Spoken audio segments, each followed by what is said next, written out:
Hello everyone, and welcome back to PRIMECAST Plus.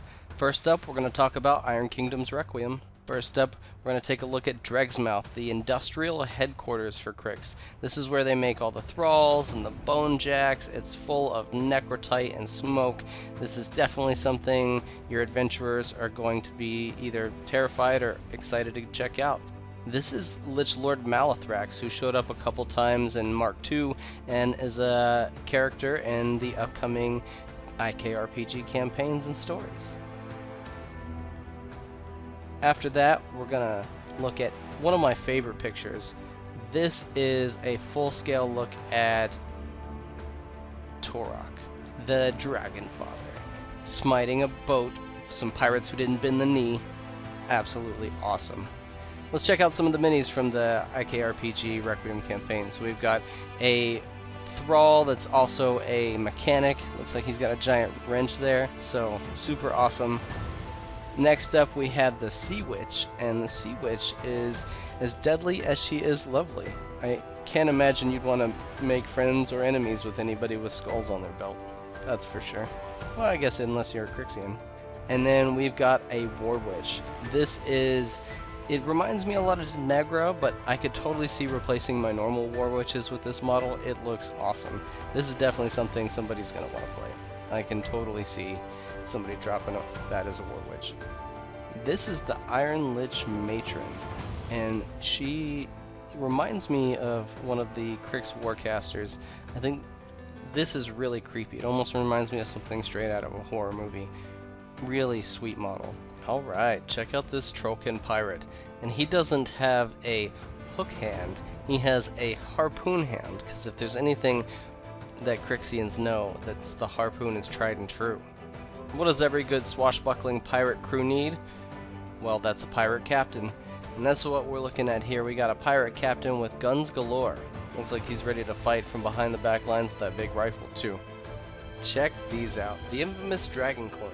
If you're keeping up with the news on the next Iron Kingdom's Requiem 5e expansion, the Nightmare Empire, we've got a sneak peek at an early bird reward. There's all kinds of lore about these coins in the books, but in our world, this chunky piece of metal is going to make for a great inspiration token for your Nightmare Empire campaigns.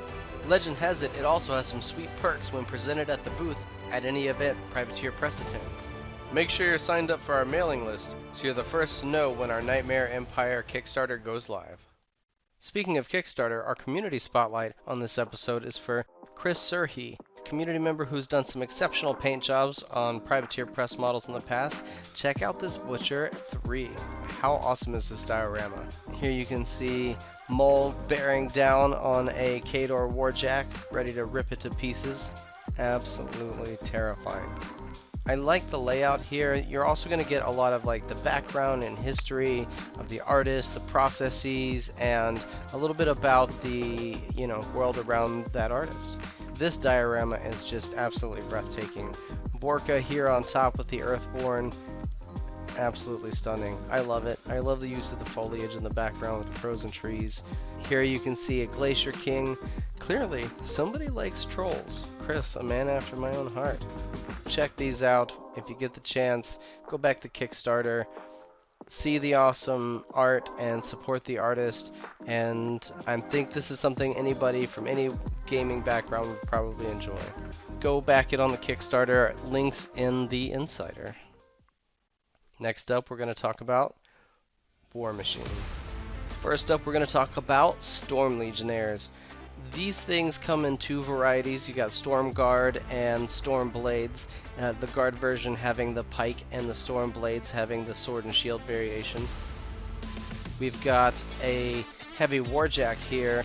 The Striker Warjack has an accumulator, has overtake, has critical hit with that voltaic hammer. This is the Tempest, the 80mm solo, and it charges into battle. It's a cavalry model, ionization special rule, electroleaps. We also have a mystery Warcaster here. Defensive measure special rules, open fire spell, galvanic shield of her own, has polarity field. So let's check out some of the models too. We've got the Storm Guard here with their voltaic lances, the Striker Warjack looks absolutely stunning. It reminds me a lot of Thunderhead. You can tell this is like the evolved iteration of their technology, having grown from the time that they were previously in. Oh man, how awesome. Just chucking those voltaic lances everywhere. Have some lightning for you over there, sir. Yes, please. I like any cavalry model. This Warcaster looks awesome. That voltaic lance is huge. And that Signar war shield with the galvanic arc on the front, very cool. Next up, let's talk about some Monsterpocalypse. Let's dive right in. We've got the Warden of Teocalli, the last monster to come out for the first Guardians. It was sculpted by Doug Hamilton and painted by Ron Cruzy, and he has Providence, so he can get you a refund on your action dice when you use an action, and if you get a super strike, you get a power back. We've got the God of Vimana, who was sculpted by Doug Hamilton and painted by Ron Cruzy, and this monster turns enemies into allies and then eats them. She's amazing.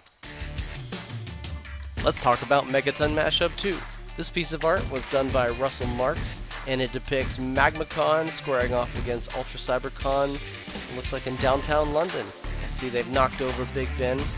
These two monsters were voted in by community members last year during the March Madness square-off event that we had. Cybercon looks amazing. Looks like the stock car version of a muscle car from the past, where Cybercon was a little bit more chunky. This is the sleeker, more draconic Ultra Cybercon. Let's look at Magmacon.